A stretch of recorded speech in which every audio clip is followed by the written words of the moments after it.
These are the 11 most popular mods of the last month for Project Zomboid Build 42, and we have some great ones to check out. But real quick, 90% of you guys are not subscribed, so if you enjoy these videos, please consider hitting that subscribe button. Starting out, we have Tactical Hold Complete, and this mod changes the way your character holds the firearms. This is the vanilla animation for shotguns, and using a hotkey we can cycle through the new ones. We have this one.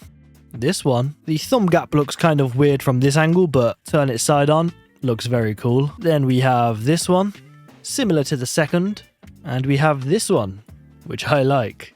Now, I'm no expert, but I don't feel this is tactically the best option. Actually, I take that back. He's got his finger ready on the trigger, other hand just slides off and he's ready to go. Plus he gets the style points. So yeah, these are some pretty cool animations for all of the shotguns and rifles, as in this mod, both are considered long guns. But here's how it looks with an M16, for example. Also very cool. Sort of cradling it like a baby. So we have the long guns, but we do also have the shotguns. So this is the vanilla pistol holding animation, and let's cycle through these. You have two hands ready to go. Then we have the James Bond. That's pretty cool. The name's Heimer. Awpenheimer. Then we have the awkward angle. Let's turn it sideways. There we go. Just a hand straight down and out. Crazy motion though. So if we look at the mod options, the cycle animation key is U by default, and you have the option to turn on or off all of the specific animations. So that's pretty nice. And lastly, you can choose aiming level requirements for the animations in the sandbox options, doing so specifically for long guns or pistols.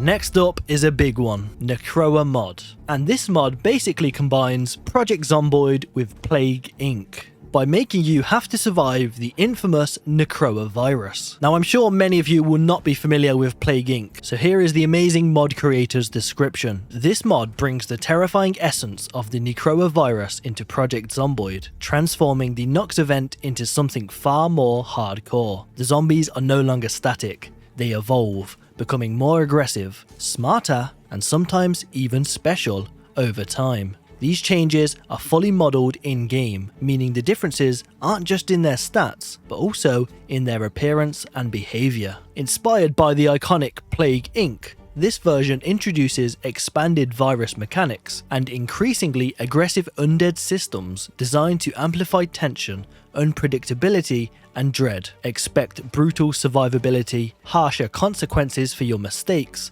and the constant feeling that the infection is always one step ahead of you. Be advised, this mod is not beginner friendly by any means. While playing, you may even feel a bit of 2020 nostalgia. You won't be able to touch anything barehanded without consequences. Masks matter. The airborne infection is fully modelled here, and you are not a special survivor immune to the airborne strain. Though you can disable this mechanic if you'd like to tone it down a little. Although the zombies may not seem too difficult at the beginning of the game, they will become a serious threat by mid to late game. They will no longer be a simple obstacle, they will be a constant danger. Barricade your doors and windows because it truly makes a difference in this mod. So the first thing I notice is this small icon in the top left, and that seems to be a gas mask. The best I can do is a dust mask, but I'm sure that'll be fine. We've got a nice big green bar here. You can also drag this around, and I may put this next to this big red dangerous looking triangle, and if we click that it will open up the menu,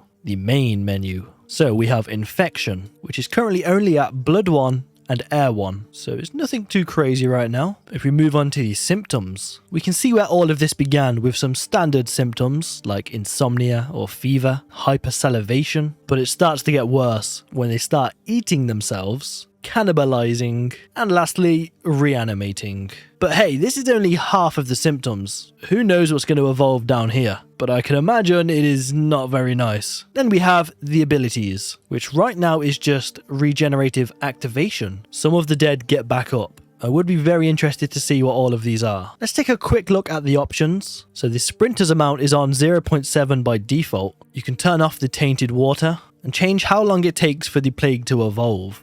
And by default it's daily, so if you want a bit of a longer run you should probably extend this out. You can disable transmission, touch infection, Zombies speak. Well, this is early in the pandemic, and it seems they are somewhat conscious, just out of control of their bodies. So they will say horrifying things that make you feel bad for killing them, which I really shouldn't do right now without gloves on my hands. But yeah, you can turn that off if you like, or turn down the frequency. Then we have icon size and interactive icons. If we enable that, that will allow you to manually turn off the ones you don't like, such as the air transmission, maybe the reanimation. While we're here, we might as well check a few of these out. Infected bats, insects, enhanced senses, vampiric hunger, where instead of eating you, they will drain your blood and turn you into one of them. Anabolic boost, orthothesis, when they can explode one hit hard. Alright, there's a lot of good ones here, which I'm not going to spoil all of them because you should check this out on your own, or check it out on my second channel, as I will have the first episode of the Necroa Mod series coming out in the next few days. Oh, I completely forgot about abilities. They float on water, copying each other's movements. Now, I have noticed a couple of these do say not implemented. Not all of them though, but it is still cool to see them and get excited with the direction this mod is going.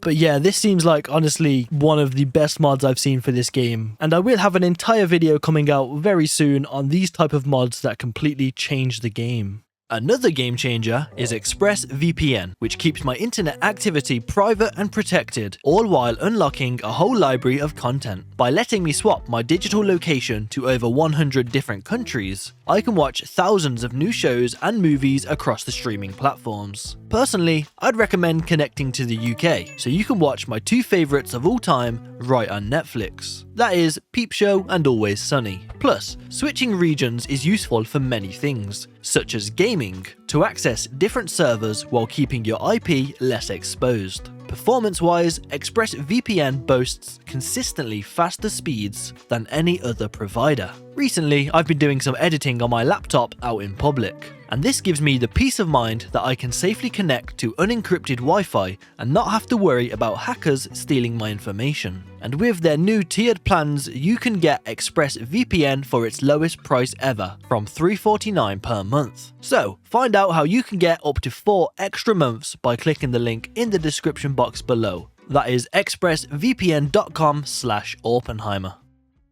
Alright, at number 3, we have WILDSTEEL Fort SPIFFO, and this is a small but dense location focused on vehicles, exploration, and mechanical survival gameplay. If you enjoy maps full of cars, scrap opportunities, and places to build a mechanic base, this crossroads might be one of your favourite spots in the game. It is located south of Louisville, right next to Valley Station, and I think it looks pretty big, to be honest. Actually, I think that thing looks massive. That's at least 4 inches. So while I explore this place for the first time, let me give you some lore. After a wave of layoffs at SPIFFO, several workers decided to block a major highway intersection as a form of protest. The plan was simple: stop traffic until someone listened. But the Knox event arrived first. Panic, crashes, and abandoned vehicles quickly filled the crossroads. The protesters disappeared, or became something worse. Now, WILDSTEEL stands as a rusting metal graveyard, and a new opportunity for survivors brave enough to explore it. And as nature has started reclaiming the area, you will encounter rabbits and deer, making it great for hunting and survival gameplay. I really like it when locations are densely filled out, and this map features a lot of content, such as a large amount of abandoned cars to scrap,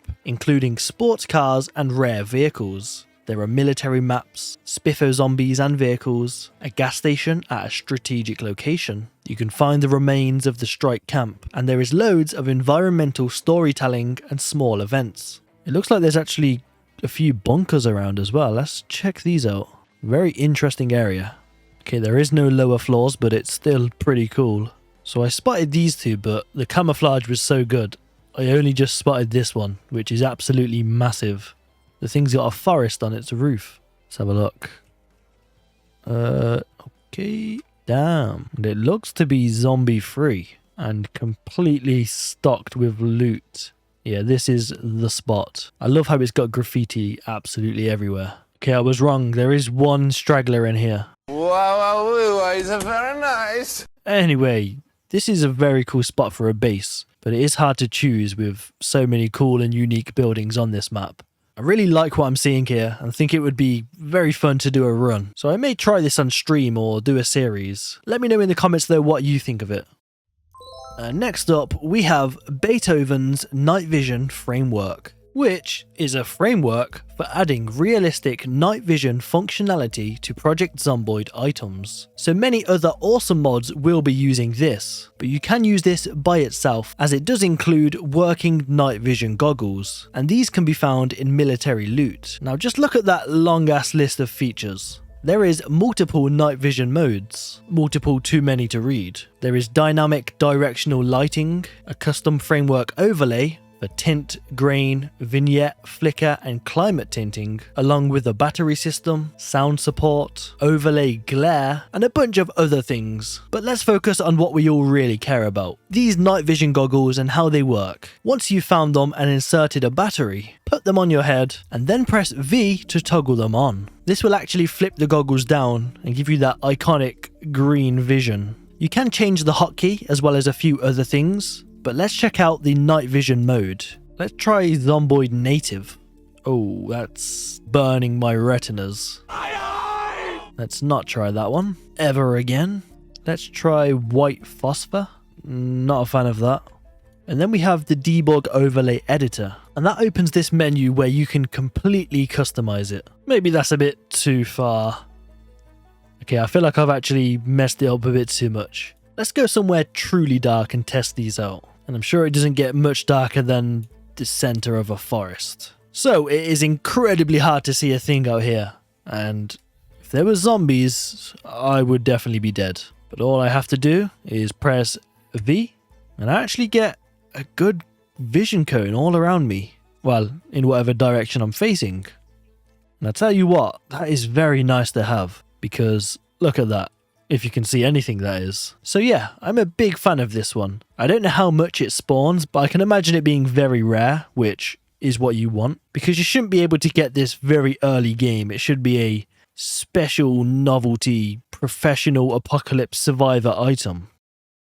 Next up, we have Armor Makes Sense. And this mod replaces the vanilla armor discomfort with realistic physical costs. Endurance drain, heat buildup, breathing restriction, muscle strain, and worse sleep recovery. No stress penalties, just physics. Before we get into the features, here's why the creator says this mod exists. I spent days grinding blacksmithing to craft full plate armor, and when I finally equipped it, the game punished me with discomfort and stress. My character was miserable. And that felt wrong. Armor should cost stamina, mobility, heat, and fatigue, not sanity. So, I replaced this system. Armor Makes Sense removes Vanilla's psychological discomfort and replaces it with physical costs. Despite the name, this is not just an armor tweak. To make the system behave consistently, I had to treat clothing as a whole ecosystem. The name just stuck. So here are the features. Vanilla's discomfort modifier is set to 0 on all wearable items, so armor no longer causes stress. Run speed and combat speed modifiers are reassigned by body. Leg armor affects running. Arm and shoulder armor affect combat speed. Light pads stay neutral. Heavier armor increases endurance usage during movement and combat. Walking is almost free, and sprinting in full plate is not. The armor traps in heat, so in hot weather you overheat faster. In cold weather, insulating armor helps. Also, gas masks and respirators reduce airflow. The penalty scales with exertion, negligible at rest, and noticeable under heavy effort. Right, so don't pair this and mod number 2. Because that just makes the Necroa virus even more painful. Better crafted armor restricts less than crude scrap. Also, sleeping in rigid armor slows fatigue recovery. It's an emergency choice and not a default. And lastly, Vanilla limits some combinations in ways that do not make much sense. This mod reslots 79 items across 8 custom body locations, so layering works more naturally. Okay, so this mod is actually a lot deeper than I originally thought. In-game, there are new tooltips to show the burden level and breathing restriction. And in the player info tab, there is a section for burden. And this breaks down the total loadout cost, mine being extreme. That body armor is really doing some damage. If you do get confused, there is a help button here, and this kind of runs through everything. This mod actually seems great, and I'm looking forward to using this in a run. I just wish I had a medieval map or a castle that I could live out of. Now that would be cool. I've actually been thinking about creating some of my own mods recently, and a medieval one is definitely on the list. JB's bugs in lights. So build 42 and stable is already full of bugs, but apparently we need more, as this mod spawns real-time rendered bugs around outdoor lights. These bugs are of course attracted to active light sources. They are also most active in the summer months when it's warm and not raining. We also have quite a few options. You can set them to be active all year round, affected by temperature and rain, day and night. Alright, Kid Cudi. By default, it's set at 20 bugs per light source, and the bug scale default is 1, but we'll mess around with these in just a second. So they're actually pretty subtle. I think the colour of the wall makes them blend in a little here, but it's not overwhelmingly bug infested, which is nice. You can definitely see a lot more of them on this lamppost because they pop against the grey background, but still, it looks good. So let's mess around with the numbers and then the scale. One thing that would be nice is a randomized button where each light source could have a random size and scale. Let's crank that up to 50, which is the max. And already you can see that is a lot more. They also seem a bit more active. That's probably overkill, but not as much as this is going to be. 10 times bigger than default. What I'll do is actually turn this down for now because it could be a bit crazy. Yep, that is wacky. Damn. Oh, so some of them were just little acorns flying around. Let me actually just crank this up now and see how insane it gets. That looks absolutely perfect. I think I found the right configuration for this mod. Okay, let's settle for a middle ground of 5 and see what that looks like. Okay. Still way too big. 1's default, we'll go 2.5. Also, pretty ridiculous. Now I know they're acorns, I can't unsee it. Let's try one again. Yeah, that's better. They just look like little flies now, not flying nuts. Talking of flying nuts, growing up I always wanted to do skydiving, but as I've aged and become a bit more of a scaredy cat, that is not something I want to partake in anymore, man. I'm happy enough staying indoors and not plummeting to the ground and potentially dying. Okay, that was a bit of a crap segue. It would have made more sense if I was skydiving naked, but I guess the nuts are technically still flying. Number 7 is tanks have propane. And this allows you to refill propane tanks and blowtorches at propane storage tanks. You can find these at Fossil and Gas to Go. So this specific one doesn't have what we're looking for, unless you're looking for a freaky bathroom situation. Here in Irvington, the Fossil has a nice pair of perky propane tanks. And to use these to fill up my propane tank or welding torch, you first need to drop them on the floor next to the tank, and then you can right click on the item and refill propane tank. There we go, that's stacked up. I'll go for this one. I also like the little valve icon, and just like that, we're all gassed up. We do also have some sandbox options which allow you to enable refilling at gas pumps, which will certainly make it easier if you can't find any of these. You can change the search radius and allow refilling at small industrial propane tanks. And they look just like this. I'm currently in McCoy logging, just in case you need a spot. And there are already a few propane tanks here, which are purely for decoration. Next up is Taillights and Stoplights. So we saw in a recent update the addition of taillights and brake lights. However, they only show whilst you're stationary. But this mod allows them to remain visible whilst driving cars, towing trailers, and using other vehicles. Plus, it is compatible with most vehicle mods. As you can see, when I press space, it activates the brake lights, and that's nice and bright. And instead of disappearing, when I take off, the light still stays there, which I really do like. However, you will notice it's quite jaggedy, for lack of a better word. While the creator does recommend setting the lighting refresh to 60 for best results. Now 15 is recommended and what I use, so 60 is a big jump. Hopefully it doesn't destroy my computer. Okay, it's still a bit jumpy, but I would say it's better. I do like how bright it is when you brake. That's a big improvement. There are a couple settings to enable reverse lights and set tail lights to always be visible. So if we reverse, it actually puts on some bright lights so you can see where you're going. I'm not sure if I'll use that one. I think the red light is enough. And tail lights always visible. That means they will stay on even whilst outside of the car. And I think that one should be on by default. Either way, I love lighting and ambient lighting in this game, so the more of it, the better. And this nice red tail light, I am a fan of. Ooh, I almost forgot. You can actually set the brightness of these lights. I won't touch the reverse one because I'm not using that, but let's crank up this brake light and see how it looks. Already much brighter. I mean, it's probably a little too bright, but it's not far from perfect for me, to be honest. Although I do feel it is a bit more stuttery. Next up is repair floor cracks and repair wall cracks. I counted both of these as one as they are very similar. Repair floor cracks allows you to repair floor cracks. And to do that, you'll need a bucket of concrete or cement, a mason's or plastering trowel, and masonry level 1+. With all of that in hand, you can crack on. Simply right click, repair street crack, repair. It does highlight green to show you what you'll be fixing, and just like that, good as new. It doesn't seem like you can repair the really small imperfections, but any major crackage you can patch up. So for those perfectionists, this is a nice one. The same goes with wall cracks, where you can repair indoor or outdoor walls. Ain't that right, Johnny? Johnny? Oi! Anyway, for this, you will need the same items. Replace the concrete for a bucket of plaster. And with that, we should be able to repair this wall. Here we go, a little bit of graft. Nice and clean. We go again. Wow, what a home renovation I've just done. That must have added 5 doubloons to the value of this house. This is my next project. I think it looks pretty nice. But this will take it to the next level. Just look at that. Thing of beauty.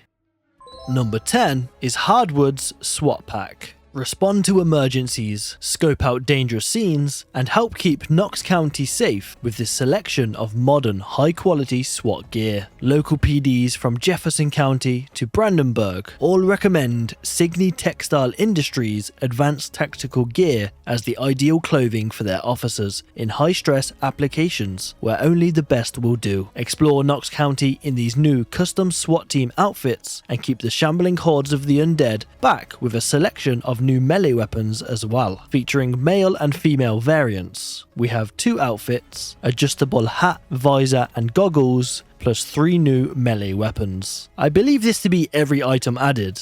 Now let me get it all on. Oh yeah, do I look badass. Nah, that is sick. So here I'm rocking the KCPD riot shield and breaching sledgehammer. Fully geared out and ready to deal with a prison riot. I think, anyway. This is a really nice set of gear, you should definitely check it out. Although I have noticed one issue. The shield makes your torso invisible. Bit of a strange one, but that's not a deal breaker. For me at least. And last but not least, we have Quick Restart, which does exactly what it says on the tin, by adding a quick restart panel on the death screen that gets you back into the game significantly faster than normal. So we all know the default death screen, and what it's like to restart either continuing a new character or a new world. But this mod changes that by adding a quick restart panel. You can choose fresh world or same world, both times with the same starting character. So in this mod, the character is saved upon creation and reapplied automatically. That includes everything from the name, traits, skills, and even spawn region. So instead of having to recreate your character or load the presets every time, this allows you to do so with the single click of a button. And voila, here I am. And the cool thing is, if you decide to go for a new world, it will also bring over your sandbox settings. So, if you die an extreme amount, this could save you some time. And I'm going to save you some time by ending the video here. Hopefully you did enjoy. If you did, leave a like, comment, subscribe. I will see you in the next one. Have an amazing day, and peace.